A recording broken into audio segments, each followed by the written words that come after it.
Para military की forces या किसी को पकड़ने पुलिस वालों को जाएंगे सरकार होती है, ट्रक में भर के बॉक्स भर के पैसा लाते हैं। बीजेपी दफ्तर है ना, इनके पिछवाड़े लिया जो ट्रक को, उससे वो बॉक्स उतरते हैं, अंदर जाते हैं। इस बात से तो आप सभी वाकिफ हैं कि नेताओं के बयानों से कोई नहीं बच सकता। रेप के मामले में हम नंबर 1 पे हैं, इसमें कोई दो राय नहीं। अब ये रेप के मामले में क्यों है, कहीं ना कहीं गलती है तो साला तो वैसे भी ये राजस्थान तो मर्दों का प्रदेश रहा है यार। इनके बयानों में क्या तो जनता, क्या तो शहीद जवान, क्या ही भारतीय सेना और क्या ही नारी, सभी इनके विवादित बयानों में शामिल हो जाते हैं।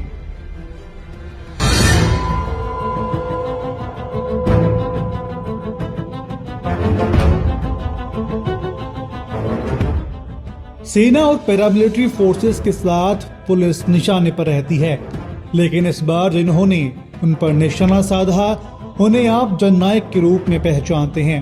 वो कोई और नहीं, राजस्थान के मुख्यमंत्री अशोक गहलोत हैं।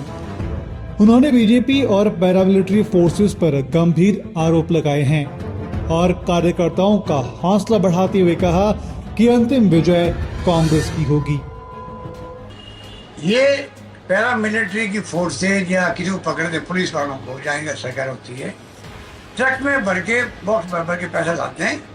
बीजेपी दफ्तर है ना, इनके पिछवाड़े लिया जो ट्रक को, उससे वो बॉक्स उतरते हैं, अंदर जाते हैं। क्यों गाड़ी पुलिस की होती है, खुद की है, उसको पकड़े कौन? ये तो कोई इनके रंगरूट आए होंगे मदद करने के लिए। ये बहुत बड़ा षड्यंत्र देश के अंदर। अब गवर्नर युद्ध में अंतिम विजय आपकी होगी, कांग्रेस की होगी। साथ ही मुख्यमंत्री अशोक गहलोत ने नोटबंदी को लेकर केंद्र सरकार पर सवाल उठाते हुए कहा, महाराष्ट्र और गोवा समेत कई राज्यों में आलू प्याज की सरकारें नहीं बदली गई। साथ ही नोटबंदी को लेकर केंद्र सरकार पर हमला बोला। आलू प्याज नहीं बदली गई है। ये बड़े बड़े सूटकेस के अंदर मोदी जी जो है, आप बताइए, मोदी जी नोटबंदी करी, आप कॉमन सेंस की बात सुनो। नोटबंदी करी तो भाई नोटबंदी में तो आपने कहा भाई कि 1000 के नोट बंद किया, 1500 नोट बंद कर दिया, क्योंकि वो बड़े जगह भेजता है वो, ठीक है ना। आपने जो है 1000 का बंद कर 2000 का नोट क्यों लेके आया? वो तो और कम जगह गिरेगा, तो रुपये का ट्रांसपोर्टेशन होता है। वहीं अशोक गहलोत के विवादित बयान पर निशाना साधते हुए वर्तमान और पूर्व बीजेपी प्रदेशाध्यक्ष ने निशाना साधते हुए कहा कि प्रदेश के सर्वोच्च पद पर बैठे मुख्यमंत्री अशोक गहलोत को इस तरह के बयानों से बचना चाहिए। बिना सबूत के देश की सर्वोच्च पार्टी और पैरामिलिट्री फोर्सेस पर निशाना साधना उचित नहीं। स्वाधीनता दिवस जैसे राष्ट्रीय पर्व के अवसर पर राजनीतिक स्वार्थ के वशीभूत होकर के मुख्यमंत्री जी द्वारा जिस प्रकार के आरोप पैसों के पैरामिलिट्री फोर्सेज और पुलिस की गाड़ियों में बीजेपी कार्यालय में पहुंचने के लगाए गए, इसकी जितनी निंदा की जाए कम है। एक संवैधानिक पद पर बैठा हुआ व्यक्ति जो मुख्यमंत्री के पद पर है और संयोग से वो राजस्थान के गृह मंत्री का दायित्व निभा रहे हैं, अच्छा होता है कि उस प्रकार के आरोप लगाने के स्थान पर वो भारतीय जनता पार्टी कार्यालय में इस प्रकार के पैसे का लेन देन का आरोप या पैरा मिलिट्री फोर्सेस या पुलिस के द्वारा पहुंचाने का आरोप लगता है, उनके ऊपर कार्रवाई करते हैं। ये और अधिक शर्म की बात हो जाती है जिस समय सारा देश आज़ादी का अमृत महोत्सव बना रहा है और उन अनाम शहीदों को याद कर रहा है जिन्होंने देश की स्वाधीनता के लिए अपने प्राण दिए और इस देश की आंतरिक सुरक्षा के लिए स्वाधीनता के बाद इन्हीं शूरवीर सैनिकों के कारण से आज सारा भारत निश्चिंत होकर के बैठा है।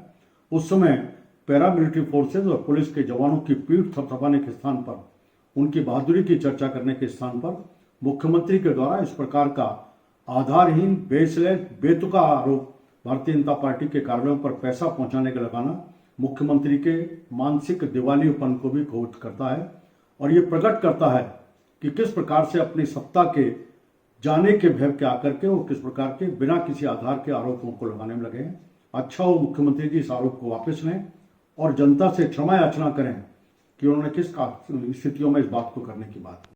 मुख्यमंत्री श्री अशोक गहलोत का वक्तव्य जिसमें उन्होंने पैरामिलिट्री फोर्सेस और सेना के ट्रकों में रुपए भरकर भारतीय जनता पार्टी के कार्यालय तक पहुंचाने की बात कही गई है, बेतुका है, घबराहट भरा है और बौखलाहट से भरा हुआ और डरा हुए व्यक्ति का वक्तव्य है।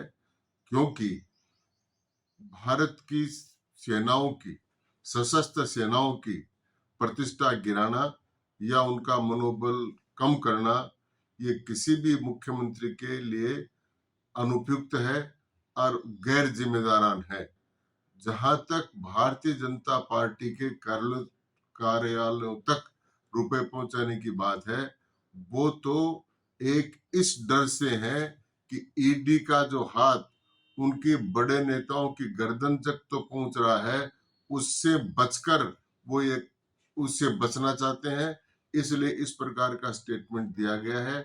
मैं इस वक्तव्य की निंदा करता हूं और मांग करता हूं कि मुख्यमंत्री जी सशस्त्र सेनाओं से माफी मांगे, देश से माफी मांगे और इस प्रकार के वक्तव्य से कि स्वयं अपना वक्तव्य वापस ले या माफी मांगे। मुझे लगता है कि वो इन दिनों कुर्सी की असुरक्षा से और कांग्रेस के अंतर्कलह से और देश में कांग्रेस के सिमटते जनाधार से विचलित ज़्यादा हैं और इतने विचलित हैं कि वो मर्यादा भूल गए, इतने विचलित हैं कि उन्होंने सामान्य राजनीतिक शिष्टाचार को भूल गए कि किसी भी बड़े राजनीतिक दल के, राष्ट्रीय राजनीतिक दल के ऊपर तो उन्होंने टिप्पणी करी है, ओछी टिप्पणी करी है, लेकिन पैरामिलिट्री फोर्सेस के बारे में इस तरीके की बयानबाजी ये किसी मुख्यमंत्री को शोभा नहीं देती।